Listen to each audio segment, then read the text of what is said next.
Any questions? No, stop.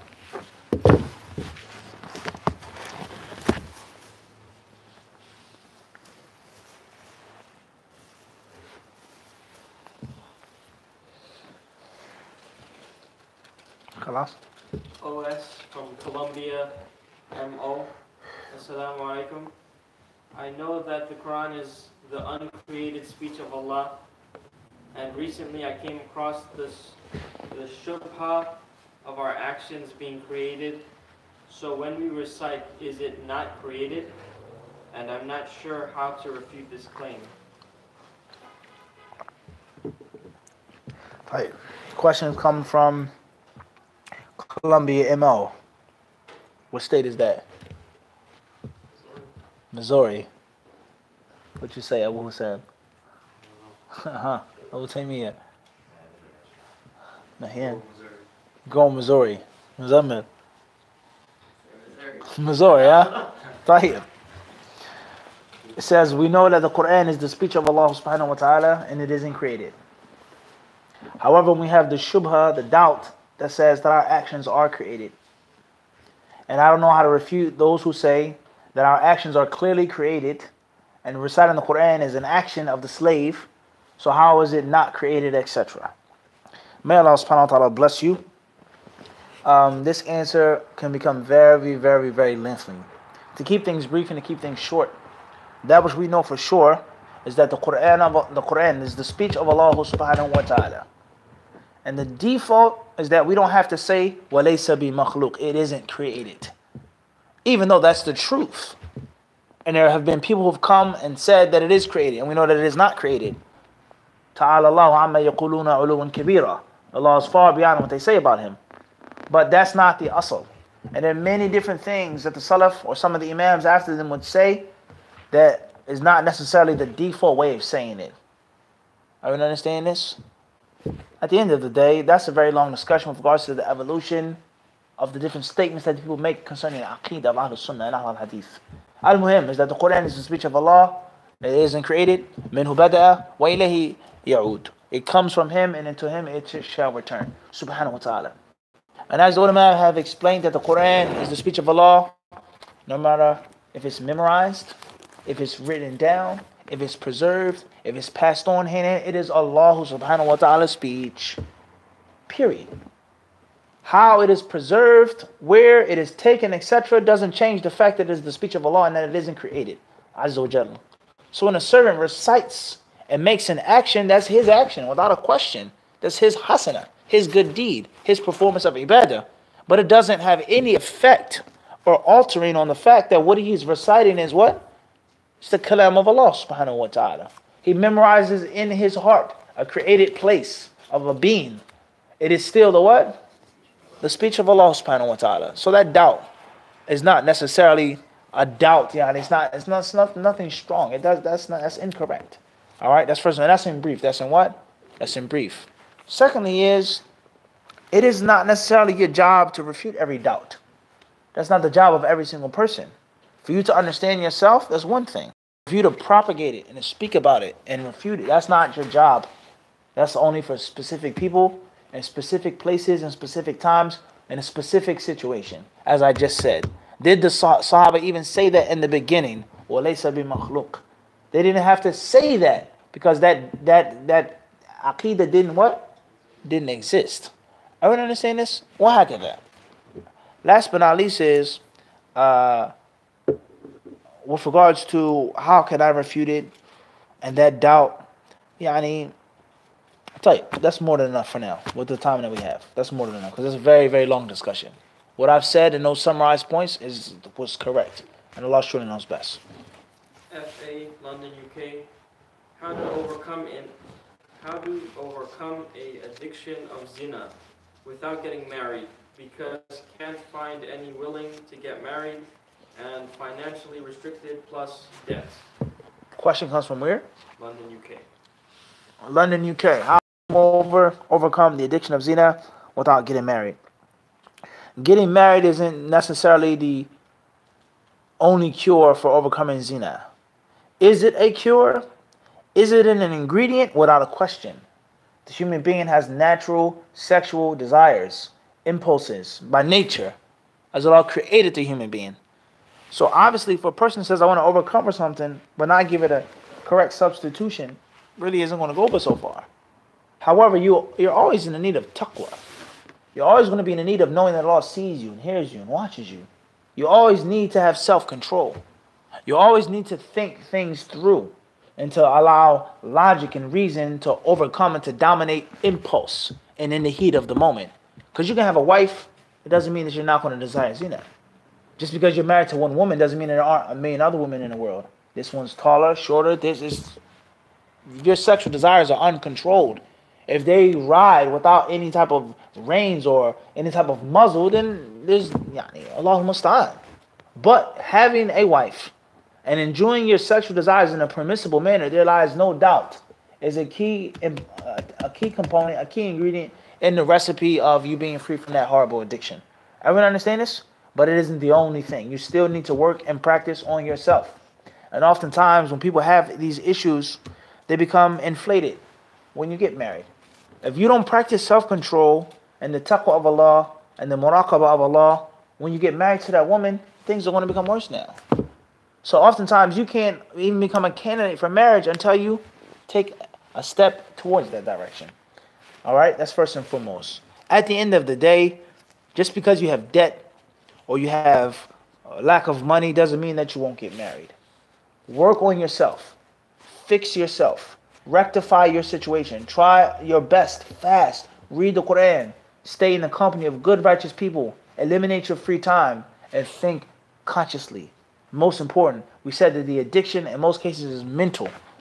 The biggest part of the addiction is mental. To a substance or a drug, in most cases what? It's mental more than physical. And oftentimes it's physical, but the mental is stronger. So focus on yourself. Try your best to avoid the zina. Try your best to serve from the zina. And bi-idhnillahi ta'ala, in your worldly affairs, you pay off your debts. You seek occupation. You save your money. If you have to borrow money, whatever, Allah will enrich you bi-idhnillahi ta'ala as long as you're chaste and pious. Hatta, until Allah enriches you min fadlihi, from His bounty. That's the only thing that you need to worry about. As far as defeating yourself and shooting yourself in the foot, I won't be able to. Get that out of your head. Get rid of that now. Put your trust in Allah. Make your resolution firm. Make your determination strong. And move forward bi-idhnillahi ta'ala. And you'll see what Allah has promised you. Allah knows best. Ayman from Toronto, Canada. Is the khula valid if the man let the woman free without taking the mahar back or a ransom? Fikum barakallah. Let's look at the word ransom. If you're captured by enemies, your captors have options. The first option is to execute you. The second option is to take a ransom for your release. And the third option is for them to say you can go. Or fourth option, they can keep you and force you into their service. At the end of the day, the word ransom and the concept of ransom is clear in English. I refuse to let you go unless you pay me. If I let you go and you don't pay me anything, what's the problem? I don't understand this. Because the talaq is in the hands of the man. He has the ability to divorce, to accept the marriage, etc. He has the responsibility of taking care of her and providing for the woman. So if he refuses to divorce, and there's a reason to divorce, then oftentimes the khula' fi maftadat bihi, the fidya, the fida, the ransom is a means of forcing him. Because money talks and what? Other things walk. I'll let you go if you what? Okay, no problem. It's that simple. But if from the kindness of his heart, tafaddal, you got it. Our marriage is no good. Likewise. So it's not necessarily a condition. Everyone understand this? We have to understand the fiqh of the kitab and the sunnah. What's meant by that? Will Allah place something that a woman has to pay a man for him to divorce her? Is that the fiqh? Is that the wisdom of the Quran and the Sunnah? Or the stubbornness of the man who refuses to let her go unless there is what? Some type of financial compensation. I don't understand this. We've explained this on Mufti Q&A before. And there's difference of opinion with regards to the ulama concerning these issues of the khula, returning the mahar. Does she even have to return the mahar? There's details with regards to that. There are details. I don't understand. At the end of the day, if he wants his money or some type of money and he refuses to divorce her, then that's one scenario. If he allows the khula or the divorce and he doesn't require compensation, inshallah ta'ala, there's nothing wrong with that. And Allah knows best. HA from New York, New York. What's the ruling on carrying a mushaf in one's school bag? Carrying the mushaf in one's school bag, make sure you respect it. And never disrespect it. Never desecrate it. Be mindful where you put it and where you place it. Be mindful of who's going to touch it. Be mindful of what location it's in, etc. As long as you take the necessary precautions and you have the respect, inshallah, there's nothing wrong with it, bidhnillahi ta'ala. And your tablet, etc. Your book bag, as long as you have the necessary respect. And Allah knows best. KA from Queens, New York. What is the ruling on joining the feet together in prayer? The ruling on joining the feet together in a prayer, it should be done. If it can be done, then it should be done. If the heels can be locked and linked, that is what should be done. If there's no gaps whatsoever and the toes are directly facing the Qibla, as is stated in the narration, that is what should be done. And if it's a difficulty or a hardship or someone refuses, you focus on your prayer. What's important is there are levels to straightening the rows. Just like there are levels to perfecting the rows. Okay? I don't think anyone will have a difference that if we can come totally foot to foot, heel to heel, shoulder to shoulder, face to face, and there's no space, the row is tight, I don't think anyone would differ on the fact that that's best. And I don't think anyone will also differ on the fact that if everyone is standing together in a row, but there's a small gap, it's still in a line, relatively. And if it's just the heels, there's still what? In a line, relatively. There are levels to this. There are what? There are levels to this. Okay? And Allah subhanahu wa ta'ala surely knows best. Shamli Mohammed from Toronto, Canada. Concerning seeking knowledge, what is a better time? Late at night or early in the morning if you have a hard time waking up? Barakallahu fiqh, Akhi Shamli. May Allah bless you and bless all of the disciples and disciples there. We look forward to seeing you soon, inshallah ta'ala. It depends on the person. Please go back to the 5 minutes of fight that we did a few years ago called Mantua. Before we went to Toronto for our first dawah trip. In the morning, we did a 5 minutes fight called Mantua, in which we spoke on when it's best to study. At night, Fajr, how much Quran. We explained this in brief in those 5 minutes. At the end of the day, it depends on the student of knowledge. If you have to work at night, you have a child, you have a wife, you have 2 wives, etc. It depends. Get it when you can. And Allah knows best. Fadal. Wa alaikum assalam wa rahmatullahi wa barakatuh. When an individual wants to make manifest a religious or political propaganda, like a thriving form of social organization, then what are the ingredients or the things the person needs to introduce or implement in order to support its success, and also the things that will defend it against those who oppose it? Tight. With regards to if a person wishes to put forth some type of dawah or to propagate some type of Islamic awareness or consciousness, etc., what are the necessary components that a person has to have to support it and to establish it and to protect it from those who may differ or fight it, etc.? Well, in general, it's going to start off with you as a person. What type of person are you? What type of respect do you demand from people? What type of name and reputation do you have? What type of family do you come from? Do you practice what you preach? Are you knowledgeable? Are you learned? What type of friends and allies do you have? All of these things have to be taken into consideration. Okay? The knowledge that a person has, that in itself is a statement. The ignorance that a person has, that in itself is a what? Is a statement. One's background is a statement. One's vision and the clarity of their vision. This is a statement. So it depends on what you're trying to propagate. At the end of the day, there's always going to be someone who disagrees with you, as Allah tells in the Quran. وَلَا يَزَالُونَ مُخْتَلِفِينَ. They would never stop differing, Allah says in the Quran, except for those whom your Lord has mercy upon. Allah says. Except for those whom your Lord has mercy upon. They would never stop differing. So someone's always going to differ with you and fight with you. You can't stop that. Nor should that be your goal. It shouldn't be your goal to avoid someone hating you or getting upset. That's going to happen. Obviously minimizing it. Or not even minimizing it, but just making sure that you're focusing on what's correct yourself. Are you understand this? So you have to have clarity of your vision. Your message has to be clear. It has to be solid. It has to be consistent. And you yourself have to make sure that you live right. And live to the best way that you can live.